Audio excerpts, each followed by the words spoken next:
موجودہ زمانے میں انٹینسو کیئر میڈیسن نے بڑی ترقی کی اور اس کے فائدے بھی بہت ہیں. بعض ایسے مریض جو اچانک کسی بیماری کا حملہ ہوتا ہے وہ اس میں فوت ہو سکتے ہیں اور اس طریقہ کار سے مشینوں کے استعمال سے اور دوسری چیزوں سے وہ ان کو زندہ رکھا جا سکتا ہے. اور پھر بہت سے ان میں سے اکثریت ایسی ہے جو کہ بعد میں تندرست ہو کے اور ٹھیک ہو جاتی ہے.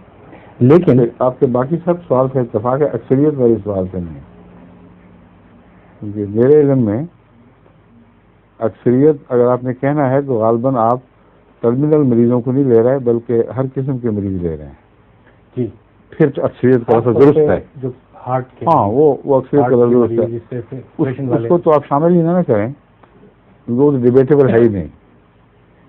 جو اصل سوال ہے وہ ٹرمینل کیسز سے تعلق رکھتا ہے. نہیں, میں اور ایک اور بات عرض کرنا چاہتا ہوں کہ ان ہارٹ کے مریضوں میں بھی ایک تعداد ایسی ہوتی ہے, مثلا یہ کہ آدمی دیر سے پہنچے یا انٹینسو کیئر دیر سے شروع کی اور زیادہ دیر تک ریسسیٹیشن کرتے رہے, مطلب 15 منٹ 20 منٹ آدھے گھنٹے گھنٹے, تو بعض دفعہ برین ڈیمیج ہو جاتا ہے. اور وہی میں ٹرمینل کے اندر ہی لا رہا ہوں اس کو. اور جو وہ مریض جب اس کی تندرستی کی طرف جاتا ہے, دل بھی چلتا ہے, پھیپھڑے بھی چلتے ہیں, لیکن دماغی طور پر کام نہیں کرتا, تو اس خوف سے بعض لوگ یہ وصیت کر دیتے ہیں کہ ہمیں انٹینسو کیئر نہ دی جائے.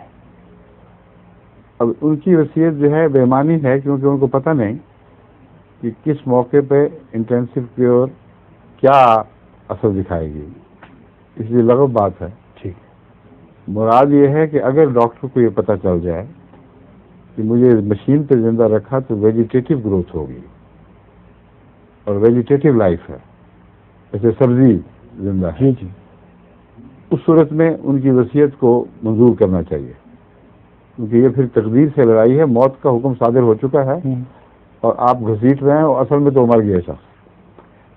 تو پھر میرے نزدیک وہ وصیت قابل توجہ ہے. اور اگر ڈاکٹر یہ سمجھتا ہے کہ امکانات ہیں کہ ویجیٹیٹو گروتھ نہیں بلکہ زندگی اپنے پورے عمل کے ساتھ یا کسی حد تک اپنے عمل کے ساتھ واپس آ سکتی ہے, تو اس صورت میں پھر وصیت اس کی وصیت کو غلط نہیں سمجھنا چاہیے. ڈاکٹر اپنے شعور سے فیصلہ کرے. وہ فیصلہ ڈاکٹر کے اوپر بالکل اسی کا کام ہے.